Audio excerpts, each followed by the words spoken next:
Assalamualaikum warahmatullahi wabarakatuh. Saudara sekalian, apa khabar semua? Kita bertemu sekali lagi untuk menceritakan topik yang panas.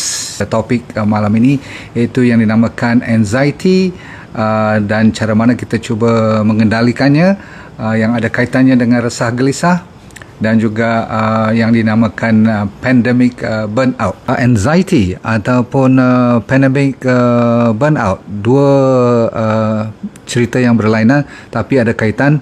Bahkan kalau bagi mereka yang duduk di sini, mungkin ada yang ada depression, yang ada masalah kemurungan pun juga boleh terlibat, ataupun masalah panic attack.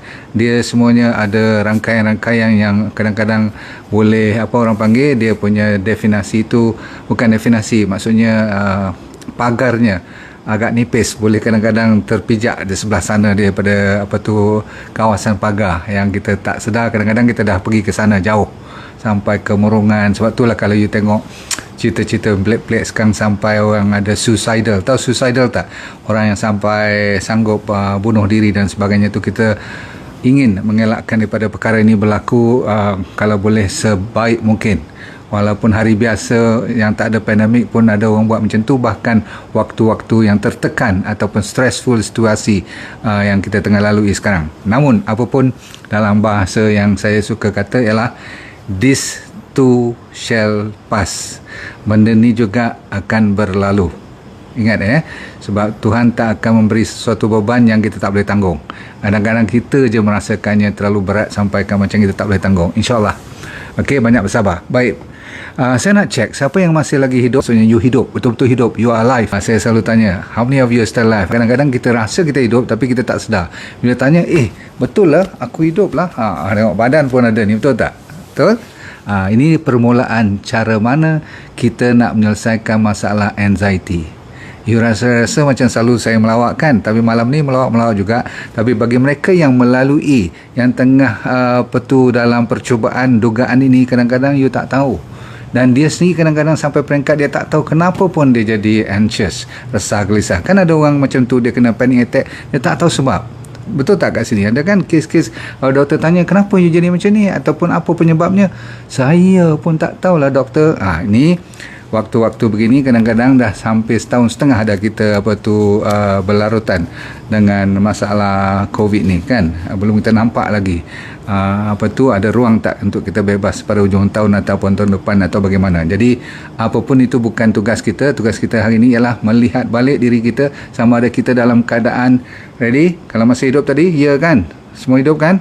Okey, sekarang saya nak cek kalau betul-betul you ada 15 tak bahaya yang boleh datang kalau you tak jaga betul-betul dalam keadaan stres di waktu pandemik ni. Okay, ready? Semua ambil nota ni dan semua buat tangan macam tu sekarang. Ready? Dan bagi panas dulu. Lepas tu tepuk sikit pipi. Dan buat pukul kat belakang you punya leher pelan-pelan. Bagi rasa dia segar sikit. Rotate you punya tu. Tarik nafas. Lepas.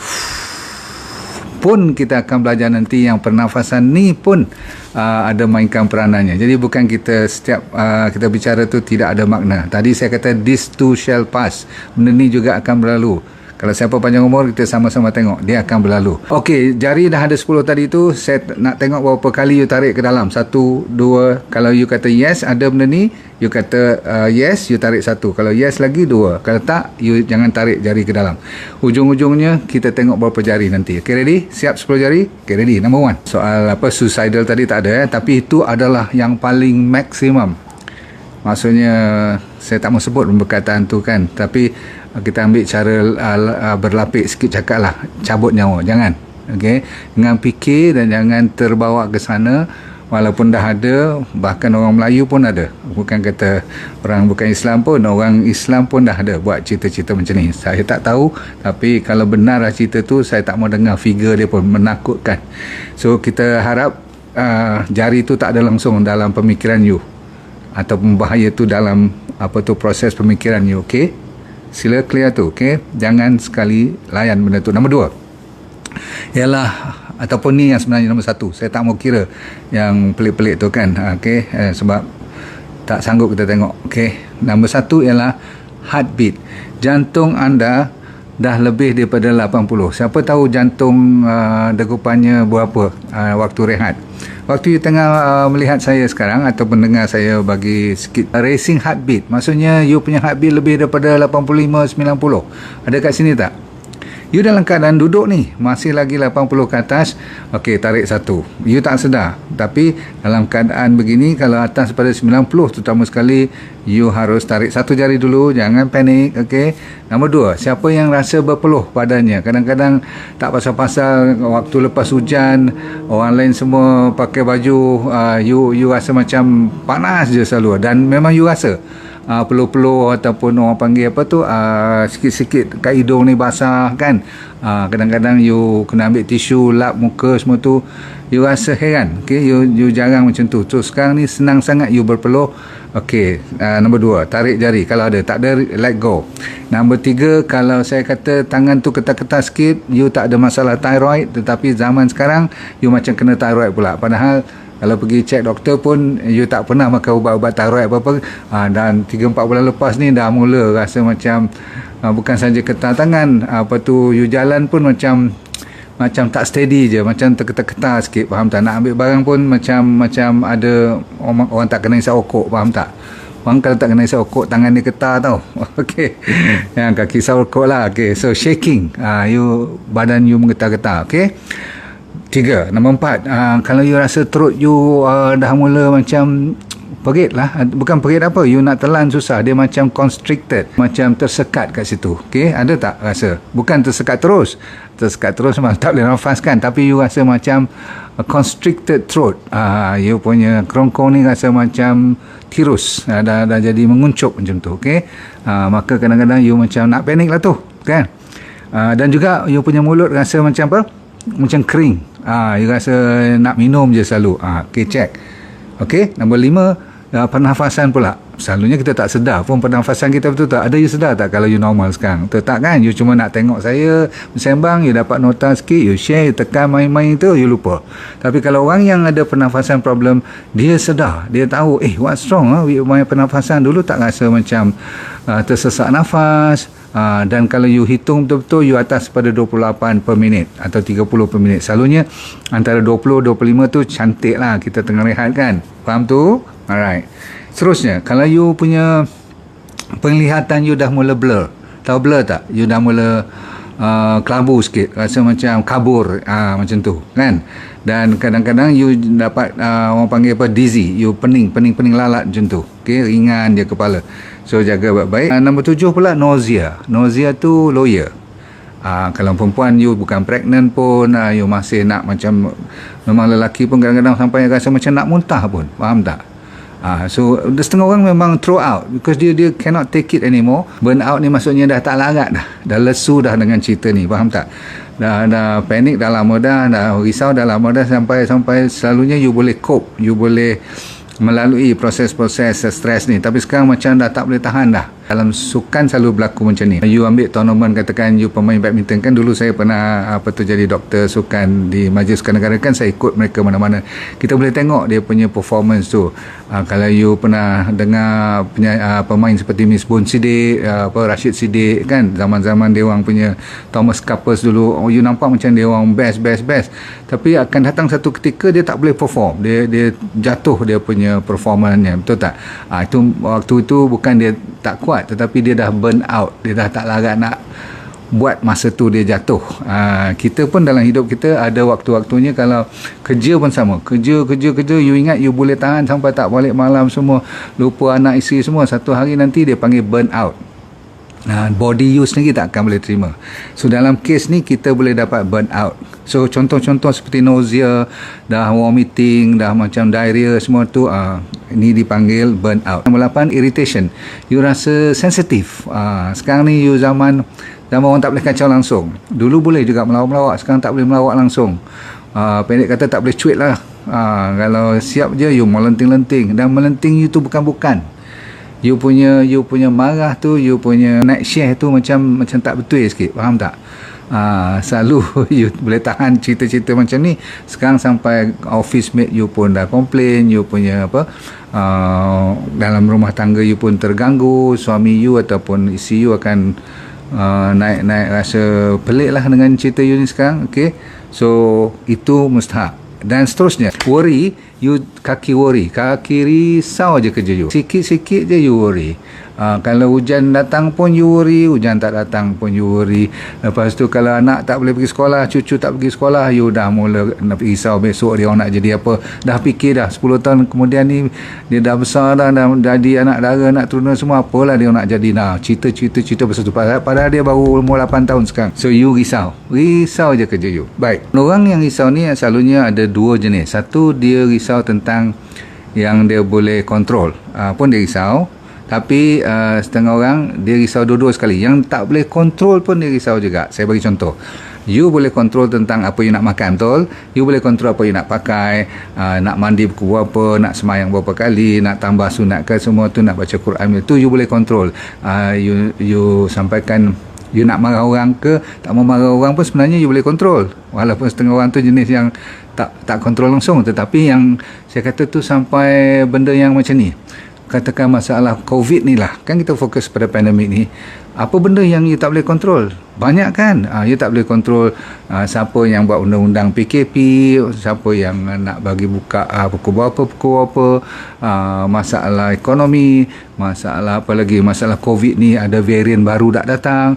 You dengar pula dia dah mula masuk melalui Penang. You dengar cerita tu, orang kata macam ni, ada yang datang daripada Sabah lagi, apa tu, kat England sekarang dah naik balik, kata dia, dulu dah okey, contoh. So you dah mula dengar cerita-cerita macam ni, you worry, you nak buat sesuatu, you macam nak kontrol, kalau boleh you nak bagi selesai, tapi sebenarnya you tak boleh, you tak ada kontrol benda tu. So kalau you tak boleh kontrol benda yang bukan dalam tangan you pun you risau, you kena tarik 2 jari sekarang.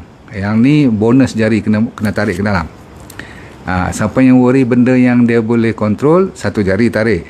Dia worry juga kan. Saya kata anak sekolah semua tu kan tak boleh pergi pasar dan sebagainya, contoh lah. Tapi yang dia tak boleh kontrol pun dia worry juga, lagi 1 jari. Okey, seterusnya ialah you ada poor concentration, you dah tak boleh fokus.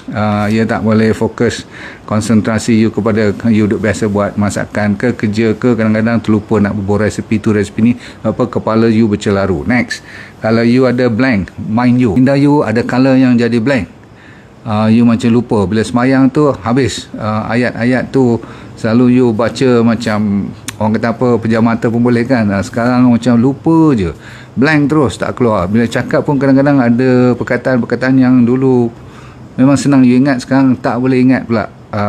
Asyik apa.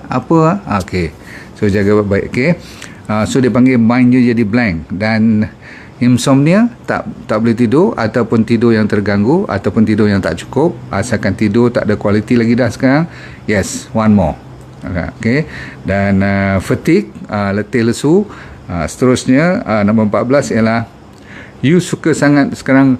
Tadi saya kata suka worry, sekarang bukan worry, you suka fikir pula, macam you memang menjuruskan pemikiran you ke arah yang negatif saja.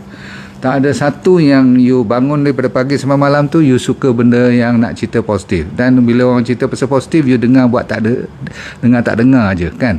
Tapi kalau cerita yang negatif, you suka dan you nak fokus. Dan buah mulut you, jalan cerita you selalunya benda yang negatif je. Yang ni amat bahaya. Tak apa, tarik 1 jari dulu. Okay? You fokus kepada benda yang negatif. Kalau buka WhatsApp, suka sangat tertarik kepada cerita-cerita tu. Masalah GIT, gastrointestinal tract, anything to do with stress, selalunya you punya gut, yang saya selalu namakan second brain tu, inilah otak kedua kita, bahagian stomach, usus kecil, usus besar semua terganggu.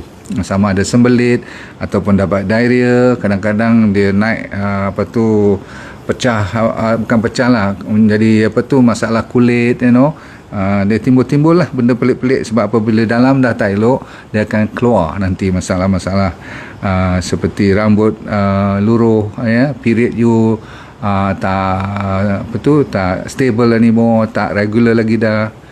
Saya nak tanya sekarang, berapa jari you yang dah you tarik yes tadi? Ada tak 4 jari ke, 3 jari ke, ataupun 5 jari ni habis, nak kena pakai jari kaki pula? Mungkinlah you merasakan saya kata okey, 5 jari ke atas baru ada problem, 5 jari ke bawah tak ada problem. No, Dia bukan soal you 1 jari atau 10 jari atau 3 atau 5 jari, tak. Dia kadang-kadang orang yang 10 jari semua yes, tapi dia ringan. Dia pun tak pasti dia kena tak kena, dia rasa je. Dan dia masih lagi stres, dia masih lagi macam nak panik, tapi dia boleh kontrol. Dia masih semayang macam biasa, tak ada lupa-lupa sangat. Tetapi yang seorang dua tu, katakan kita ni ada 1-2 jari je yang yes tadi. Tapi yang yesnya tu agak contoh degupan jantungnya tinggi sampai 98 katakan. Kadang dia cuma ada masalah rasa macam nak lawyer je, ataupun dia rasa macam kalau you jenis yang dah mind blank tu, 1-2 jari pun dah cukup, betul tak? Jadi tergantung kepada bukan berapa jari, tapi betapa seriusnya setiap jari tu. Faham tak? Yang penting selalunya kalau sampai 10 jari tu you kena hati-hatilah. Walaupun saya kata tak ada apa-apa, saya rasa ada lah tu. Yang penting 3-4 jari ke atas ni, okey? Orang yang ada 2, 3, 4 jari ni, kalau you dah boleh perasan sangat tadi, cuba dengar apa yang masalah dan macam mana kita nak selesaikan. Yang penting ialah kalau dah faham ni, kita kena tahu daripada mana datang. Asal-usul asbabnya memang ada kita punya peristiwa lepas. Kadang-kadang daripada subconscious kita lebih sensitif kepada cerita-cerita pandemik ni kan. Kita rasa dia akan membawa lagi akibat trauma yang lepas atau luka lama berdarah kembali dan sebagainya tu kan. Ataupun orang yang memang you jenis kan manusia ni bersifat karakter yang suka melihat masa depan. Orang yang suka future thinking, overthinking. Mereka dua-dua ni akan melalui proses yang dinamakan dia lupa apa yang tengah berlaku sekarang. Jadi bila dia lupa yang tengah berlaku sekarang, terlalu terlibat ataupun melibatkan diri dengan yang lepas, past and future, they forget the present. Usually orang-orang macam ni dia lupa yang dia tengah hidup masih lagi okey sekarang, tapi dia dah tak nampak. Pasal apa? Mata kepala dia, pemikirannya terus kepada sama ada depan atau bawa balik memori lama. Selalu kata macam gunung berapi tu, kalau you simpan lama sangat dia akan meruap nanti. Baik. So nombor 1, ada satu bahagian otak kita namanya amygdala. Amygdala di tengah-tengah otak kita, di bawah tu dia ada satu tempat emosi. Itulah tempat yang you rasa takut, you rasa resah, gelisah, marah, jala, sayang, cinta dan sebagainya. Okey, kalau membeli shopping pun kat situ juga you pakai. Itu yang dipanggil compulsive shopper dan sebagainya. Baik, balik kepada cerita stres tadi. Apabila amygdala ni dia sense, dia boleh merasai ada benda tak kena. Contoh cerita pandemik, contoh cerita orang ramai sangat masuk ICU, berapa orang meninggal setiap hari dan sebagainya, betul tak? Beribu-ibu, you dengar naik daripada 6,000, 8,000, turun 4,000. Yang jadi sensitif tu amygdala. Di amygdala ni dia sensitif kepada beberapa perkara. Apabila satu tadi kita dah faham disebabkan keadaan sekeliling, stres dan berita-berita yang pelik-pelik ni. Tetapi ada kaitan juga dengan pemakanan. Sambilan kita dalam stres, kita punya hormon pun akan merembeskan seperti kortisol, adrenalin. Selalunya kortisol, adrenalin ni masa kita stres sahaja dia baru keluar. Masa kita takut, masa kita nak fight and flight, kita nak lawan atau kita nak lari, katakan kena kejar dengan saya selalu cerita dengan anjing ke dengan ular ke apa kan, terkejut kan. Ataupun kita bawa kereta, suddenly kucing lintas, kita break kereta, lari-lari pula kereta swerve the left or the right tu. Tapi kita lepas beberapa minit kemudian kita lega kan, 5 minit kita lupa pun, betul kan? Itu dalam keadaan yang betul patut ada stressful situation dan dia keluar, dia lepaskan. Itu kerja hormon stres. Tetapi dalam pandemik ni dia berterusan, macam you bayangkan tak ada break langsung. Terus setiap kali kita melaluinya, macam you bayangkan dikejar ular, sampai setiap hari ada kes-kes macam tu. Body kita macam mana nak tahan? Itu yang sampai getah tangan, sampai degupan jantung dah berbeza, pernafasan jadi lain, kulit jadi kering, you punya nak telan pun dah tak boleh, air liur jadi kering. Faham tak? Itu real. Jadi nombor 1 you kena buat dan faham ialah masalah B1. Selalunya orang yang stres, B1 akan menjunam ke bawah. Maka bila dia pun tak jaga makanan dia, bahaya sangat B1. So B1 ni semuanya datang daripada makanan, no problem. Satu lagi B complex lah. Okey, siapa pergi supermarket lain kali beli nutritional yeast. Selalu saya kata nutritional yeast ni warna kuning, dia berbentuk macam emping. Tahu empingan tu, emping-emping yang kita buat makanan tu, tapi yang ni cantik, dia warna kuning. You tabur atas makanan salad you ataupun sayur you, ataupun masa you nak makan nasi nanti. Okay, so rasa dia manis, no problem. Okay, probiotik atau prebiotik yang lebih mustahak you jaga. Dua-dua sekali lagi bagus. Probiotik tu bakteria yang baik, kadang-kadang susah kita nak beli disebabkan dia mahal, nombor satu. Tapi yang penting sekali ialah prebiotik, sebab body kita dah ada probiotik. Kecuali kalau you rajin makan antibiotik, habislah probiotik you pun susah, bakteria pun nak hidup susah juga. Tapi yang penting hari-harian ialah makanan yang berbentuk serat, sebab kita perlukan B1, B2, B6, B12, semua B kompleks ni. Tadi dari segi pemakanan, sayur-sayuran semua kena betul jaga. Dan kalau boleh belajar ambil rumpai laut, itu yang bagus sekali untuk B vitamin. Sebab apa? Dia harusnya dapat daripada daging, daripada ikan, telur dan sebagainya. Tapi kan kita di ND diet tak dibenarkan makan banyak bahan-bahan macam tu, cuma seminggu sekali dua je. Sebab tu kalau boleh you ambil nutritional yeast tadi. Okay, you boleh ambil daripada buah-buahan dan sayur-sayuran kita, ataupun fiber up. Yes, fiber up boleh. Okay, magnesium satu lagi, makanan magnesium banyak dalam kita punya harian. Ini semua ada kaitan untuk mententeramkan you punya anxiety. Saya tak mau lupa kepada perkataan burn out tadi, dah letih, dah lesu, dah muntah-muntah nak dekat lawyer semua tu. So you ambil magnesium, very good for your body punya function. Senang je. Magnesium ni selalunya dark chocolate, avocado, semua nuts and legumes, biji-bijirin semua tu banyak. Ke kacang yang semua saya benarkan, kecuali kacang tanah, silakan. Okay, bagus sangat-sangat ni. Okay, you jangan takut sangat, ambil lebih kurang kalau kacang tu 2 genggam satu hari pun no problem. 2 genggam. Kalau kacang pistachio ke macadamia ke Brazil nut ke, silakan. Okey. Baik, environment yang you kena jaga sekarang ialah dia zaman sekarang terlalu banyak trigger. Tahu tak trigger? Dah lah you ada 15 masalah tadi. Sekarang kalau ada orang cucuk lagi, jadi orang. So nombor satu, tengok siapa yang you berkawan sekarang. Kalau dia jenis suka yang import cerita-cerita daripada luar negara ke atau dalam negara, dia suka dia suka jadi popular kalau dia hantar gambar ni. Kan setengah orang rasa dia popular kalau dia hantar banyak, padahal tak tahu orang suka tak suka, tetapi selalunya kalau orang respon dia lagi menjadi. So orang-orang macam ni you kena jauhkan. Okay, ataupun you jangan buka bila dia hantar. Boleh faham tak boleh faham? You dah tahu dah dia nak hantar jenis cerita apa ni kan. So tolong tolak ke tepi. Dan kadang-kadang tak ada kaitan dengan COVID pun, tidak ada kaitan dengan pandemik, tapi cerita-cerita yang menggerunkan, menakutkan, menyedihkan, cerita yang masuk neraka all the time. Sorry, jaga baik-baik, right? Sebab takut nanti kita semua dalam keadaan yang sedih dan murung saja. Tak nak. Okay, boleh tak? Samalah juga, tak naklah cerita yang opposite, yang sampai yang lucah pula tu, tak boleh lah kan. Sebab kita dalam keadaan diduga ni sekarang, yang betul tak? Sama juga dengan TV, kita dah tak tengok kan TV banyak daripada anda kan, betul tak? Ataupun Netflix ke apa-apa, jangan cari cerita-cerita yang inilah yang menyedihkan lagi. Dah cukup dah cerita kat luar. Lagi satu, WhatsApp group, Facebook, social media ni lah pendek cerita. Okey. Berita-berita pun kalau boleh paling tinggi sehari sekali ke, kalau nak tengoklah juga. Itu pun berita yang boleh dipakai secara resmi. Kalau kawan hantarnya, kadang-kadang saya beberapa kali kena family saya ketawakan saya punya ingat cerita betul lah ni, rupanya 2 tahun lepas punya cerita. Adaptogen ni ada bahan-bahan makanan yang memberi you kenaikan.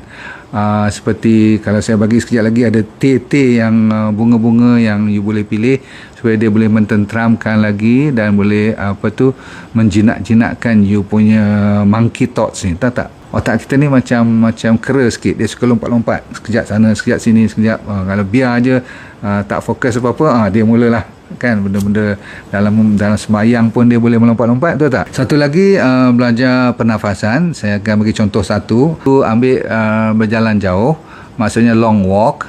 Jauh tu maksudnya dalam setengah jam lah kan. Okey, berjalan je, jangan nak lari-lari semua, relax je. Asalkan nafas tu masih lagi boleh kontrol, jangan sampai tercungap-cungap, tak boleh. Okey, sebab kita nak tenteram, kita tak nak ada competition, kita tak nak you nak proof apa-apa. You perlu sikit-sikit pun dah cukup, no problem. Lepas tu B1 yang paling kita jaga kalau dalam keadaan yang stres ataupun under pressure. Satu lagi, kalau you suka mengurut, boleh, siapa yang pandai, tapi zaman sekarang tak boleh lah pergi tempat-tempat yang luar daripada rumah you kan. So kalau dalam rumah tu siapa yang pandai, okey, suruh urut. You tahu kan tempat-tempat yang bagi tenang dan dia sendiri rasa sedap, you urut dia kat kawasan yang berkenaan tu. Okey, seterusnya omega 3 memang kita kebetulan omega 3 dan vitamin D3 K2 tu mustahak untuk you mempertahankan diri zaman-zaman sekarang ni, dari segi untuk bukan memperkuatkan badan you saja, menyihatkannya saja, tapi saya pertikaikan tentang stres. Okey, tentang masalah yang menakutkan ni, cerita-cerita yang sampai boleh jadi panik atau kemurungan. So selalunya saya bawa sacha inci oil dengan herba gel. Herba gel kan ada dia punya chamomile, ada dia punya lagi satu hempedu bumi dan habatus sauda. Yang penting dua-dua ni memainkan peranan untuk stres pun. Sebab apa? Dia apabila badan you rasa segar dan sihat sikit, dia boleh mempertahankan diri dalam pada you tengah worry ni. Saya tak cerita ni bila you dengar cerita I, you buat apa yang saya suruh, dia boleh clear besok. No. Bahkan mungkin dia tak akan hilang langsung, tetapi you masih boleh bertahan dan boleh manage dia, boleh menguruskannya. Baik, seterusnya. Ada satu lagi konsep dinamakan, you betul-betul tadi saya kata suruh jaga perut you kan, sebab serat tu memang kena betul-betul cukup pada zaman ataupun musim ni, disebabkan kolon you adalah tempat utama mereka beranak pinak, bakteria ni, untuk mengeluarkan vitamin B juga. Bakteria kita tu bantu, terutama sekali B12 semua tu, ataupun semua BB tadi tu, dia ada kaitan dengan bantuan daripada bakteria pun. Dia kan mengeluarkan immunity juga, bakteria kita ni. Okay, so bila you campur dengan sacha inci oil, you campur dengan vitamin D3, you campur dengan herba gel tadi kan, dengan ada kumpulan-kumpulan herba tu, dia membantu sama-sama mengurangkan masalah. Sebab dalam keadaan stres ni, saya nak bagi juga beberapa jenis tea. So nombor satu, tea, you kalau boleh ambil tea rose tea, bunga rose, okey, yang dah dikeringkan tu, kan kadang-kadang dia bagi kuntum kecil-kecil ada jual kan, rose tea. Nombor dua, lavender kan, so lavender tea very good, in fact that's number one, dia punya top list. Nombor dua, dia bagi kat saya title dalam kajian ni, dia kata passion flower. Tapi kalau kedai-kedai seperti supermarket ataupun mungkin 7-Eleven pun mungkin ada, of course kalau you order kat online, kat Lazada ataupun Shopee tu pasti ada. You check nombor 3, chamomile tea. Kan saya kata tadi chamomile yang ada dalam herba gel tu, chamomile juga boleh dibuat tea. Bahkan asal usul chamomile ni orang cuma tahu buat tea saja. Okay, very good. Sebab untuk dia memberikan you senang tidur dan relax. Okay, lepas tu ada satu lagi, dia panggil lemon tea, lemon balm tea, dia buat daripada lemon ni. Satu lagi dia panggil tulsi basil tea. Semua ni dia mengurangkan stres, meningkatkan memori balik, mengurangkan depression. Peppermint, pernah dengar peppermint? Yang saya sendiri import untuk orang yang betul-betul depressed, orang yang betul-betul down. Yang ni powerful lah sikit sebab dia sama kuatnya, bukanlah sama kuat, tapi dia menjuruskan kepada dopamin production. Dia memang ada dopamin pun. Okey, namanya Mokunati. Yang ni you kena check dengan saya punya admin, dengan saya punya partner yang dekat sini. Okey, saya mengharapkan ada 6-7 choice ni you lebih pada cukup. Okey, siapa yang ada kat rumah saffron, pernah dengar saffron yang kita buat merah-merah tu, buat apa? Buat nasi biryani semua tu kan. Saffron pun boleh. Okey. Satu berita baik, you dibenarkan ambil sedikit kopi, no problem. 2 cawan, 3 cawan, paling maksimum. Sedikit saja dibenarkan. Sebab apa? Takut nanti naik balik you punya heartbeat. Tapi setengah orang ambil kopi yang pure, kopi O, untuk menenangkan. Dia rasa lebih lega. So terserah pada you. Kalau you ambil kopi ni you rasa tak tenang, you jangan. Tapi kalau you ambil kopi ni untuk stimulate bagi you happy sikit, boleh. Sebab dia ada caffeine kan. Ingat, kopi O yang bagus macam Gayo Coffee tu adalah khas dibawa untuk saya, untuk menjaga liver saya. Saya memang percaya pada kopi O ni. Saya buat kopi enema pun kadang-kadang. Ada 3 lagi teknik yang penting. Jangan sekali-sekali you lupa kepada solat, istighfar dan doa. 3 ni adalah merupakan sebenarnya senjata yang paling kuat di zaman COVID ni. Kalau siapa yang tak masukkan bahagian roh ni atau rohaniah ni, dia dah tertinggal. Tak ada satu pun ubat atau suplemen yang saya kata tadi boleh lawan yang solat, istighfar, doa. Ini memang terkenal bagi mereka yang bermasalah, bukan saja COVID, boleh gunakan sama stylenya. Daripada ambil wuduk lagi, sampaikan bila you solat dan istighfar dan doa, memang Tuhan dah tahu you nak minta tolong supaya mententeramkan jiwa you. Sebab apa? You tengok orang lain boleh go through and you can't. Memang lain orang lain dia punya sensitivity. So saya ulang lagi sekali, solat, istighfar, doa. Dia datang 3 sekali. Baru kita cerita tentang konsep. Teknik yang pertama ialah setiap kali you dalam keadaan yang agak serius sikit, tekanan pada hari tu, stres tu, you cuma duduk satu tempat yang tak diganggu. Duduk biar sandal elok, jangan bongkok semua tu, dan tangan relax, macam relax, okey. Lembut-lembutkan pergelangan tangan sampai kaki semua pun, tak payah cross. Lepas tu kalau you nak pejam pun boleh, kalau you nak buka mata sikit pun boleh, tapi jangan diganggu oleh apa-apa pun. Contoh kalau macam kita buat pagi-pagi tengok matahari tu pun boleh buat kan. Dan datangkan soalan ni kepada you punya minda dan terus jawab seolah macam saya tanya you. Okey, ready? Okey, ready. Saya tanya you sekarang dan you sekarang fikirkan masalah. Contoh masalah you ialah you risau tentang cucu you tak boleh pergi sekolah, ataupun you risau perniagaan you dah mula terganggu, ataupun you risau kerja you macam mana kat office, contohlah apa nak jadi apa-apa. Okey, tengok balik masalah tu, nampak? Okey, you risaulah pokok you tak boleh hidup ke apa-apa, ada benda je you risau. Okey, bila you tengok benda tu ataupun you mainkan wayang depan mata you sekarang, you tengok betul-betul, sila baca Bismillahirrahmanirrahim untuk orang Islam. Lepas tu tanya pada diri you, ready? Okey, mau tak lepaskan masalah ni? Jawab, mau atau tak mau? Saya soal lagi sekali, mau tak you lepaskan masalah ni? Okey, dah jawab? Okey, jawab secara ikhlas. Kalau ya pun tak apa, kalau tak boleh pun tak apa. Okey, selalunya orang jawab memang nak lah kan, mau kan. Okey, nombor 2, boleh disiplin tak untuk melepaskan masalah ni? So, you sebagai orang yang bersemangat mesti kata apa? Yes. Boleh kan? Boleh disiplin kan? Betul boleh? Saya terus tanya, betul boleh? Boleh, yes. Cuba saya ulang sekali lagi, kita main secara serius. Mau tak you lepaskan problem tu yang you tengok tu dalam wayang depan mata you? Yes, jawab. Nombor 2, boleh tak you disiplin untuk lepaskan masalah ni? Dah? Okay, last. Soalan ketiga, bila? Jawab, bila? Bila nak selesaikan? Bila nak lepaskan? Okey, jawab sekarang. Nak lepaskan. Soalannya bila? Yes.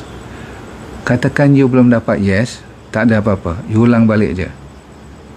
Could you let go dalam bahasa Inggeris? Would you be disciplined? When? Itu cara dia tanya dalam bahasa Inggeris. Right. So kalau you tak boleh, you ulang sampai 3-4 kali. Kalau jawapannya masih lagi no, tak apa, biar dulu, nanti tengah hari you buat lagi sekali. So kita praktis ni 3 kali. Kalau dah boleh yes sekali sehari, esok ulang balik, sebab tak semestinya dia lepas terus. So perkataan penutupnya lah let go, feel good. Saya ulang, lepaskan rasa bahagia, lepaskan rasa indah, lepaskan rasa cinta. Macam tu. So let go, feel good. Dah? habis. Itu satu teknik. Walaupun saya bagi dalam masa sesingkat ni, harusnya kita ada workshop untuk saya betul-betul praktiskan you sampai setengah orang tu sampai dia boleh menangis pun, sebab rupa-rupanya dia tak sangka benda tu sebenarnya senang je nak lepas. Cuma selama ni dia mencengkam macam tak boleh lepas, padahal buka aja tangan tu. Sebab all this got to do with you punya feeling, and feeling ni kadang-kadang keras dan melekat sampai kan degil nak keluar, tapi nak dibantu. Alright, bantuan terakhir pada malam ini ialah dengan pernafasan. Ready? Tarik nafas, okey, melalui hidung. Kita belajar simple je malam ni. 5, simpan 5, boleh? Okey, kalau tak boleh 4 cukup. Ready? Tarik 4, bilangan 4. 1, tarik, go. 1, 2, 3, 4, simpan. 4, 3, 2, 1, lepas. Kuat mulut pun boleh, kuat hidung pun boleh. Lepas tu biar jauh sikit, biar 6 ke 8 ke bilangan. Contoh 4, tarik, 4, simpan, 8 lepas. Bilangan dia. Okey, contoh kita buat bersama, boleh tak? Ready? Let's go. Tarik nafas.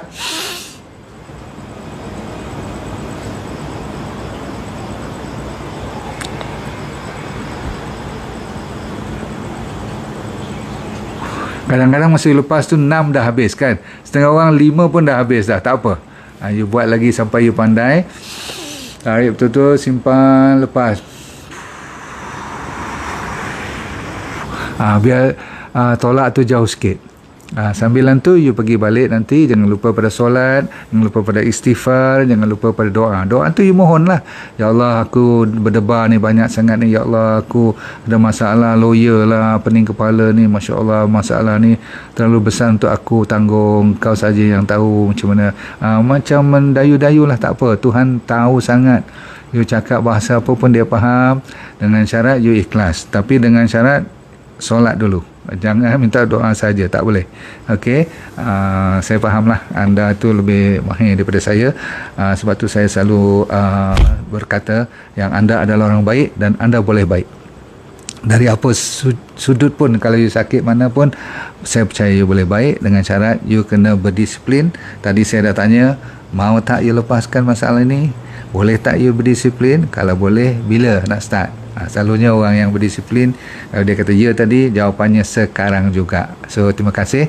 Mulai sekarang you berjanji untuk cuba. Jangan putus asa. Tak boleh hari ini, buat lagi insya-Allah. Kan ingat, Tuhan tu sentiasa menduga kita. Okey, faham Okey, kita bertemu lagi di suatu masa yang terdekat. Saya mengharapkan you dapat manfaat pada malam ini. Dan seperti biasa, kita doakan yang terindah pada yang lain daripada di luar sana. Cuba tekan love, like dan share, dan kita bersama-sama lah banyak bersabar dalam soal ini. Terima kasih banyak. Terjumpa lagi di suatu masa yang terdekat. Assalamualaikum warahmatullahi wabarakatuh. Terima kasih. Bye.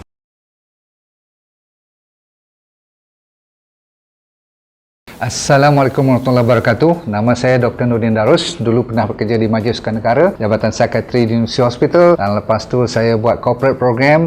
Tapi Tuhan bagi rezeki kat saya untuk kena kanser pada 2001. Bukanlah seronok, tetapi pengalaman. Kali kedua saya kena relapse pada 2012. Di pengalaman tu saya nak share dengan anda, kalau anda bermasalah berpenyakit ataupun sama ada dari segi fizikal ke mental, tak jadi hal, asalkan you nak merubah hidup you. Dan bagi mereka yang belum sakit pun paling mustahak untuk mempertahankan, menghindar daripada kena sakit. Tapi insyaAllah dalam program yang dinamakan DND Well for Life 90 Day Challenge, maksudnya 90 hari pencabaran ni untuk meningkatkan kesejahteraan dan kesihatan hidup anda. Mau tak? Okey, apa yang dia akan dapat dalam program tu, nanti kita akan ajar teknik-teknik macam mana nak menyelesaikan masalah penyakit dulu secara alami. Kita fokus kepada penyakit yang serius dulu, kanser lah, diabetes, high blood pressure, kolesterol, jantung, untuk autoimun terutama sekali, arthritis, gout, masalah hormon dan sebagainya. Yang penting ialah kalau anda bermasalah emosi pun boleh kita tolong bantu. Yang penting sekali ialah teknik tu. Kita kena bagi kat you dalam masa 90 hari ni, seminggu demi seminggu, saya semacam coach you, iaitu teknik macam 7 day living, teknik 7 prinsip macam mana orang boleh sihat walafiat sepanjang hayat. Kita kena belajar orang Okinawa daripada Jepun, apa yang dimaksudkan dengan ikigai. Saya akan ajar juga macam mana nak cari hala tujuan hidup. Ramai orang stres sangat sekarang ni, dan kita sediakan doktor-doktor juga untuk sama bantu you supaya kita semua boleh sama membantu menjadi sihat walafiat, merubah daripada sekarang kepada benda-benda ataupun ilmu yang baru untuk menyihatkan body secara mental dan fizikal. Okey.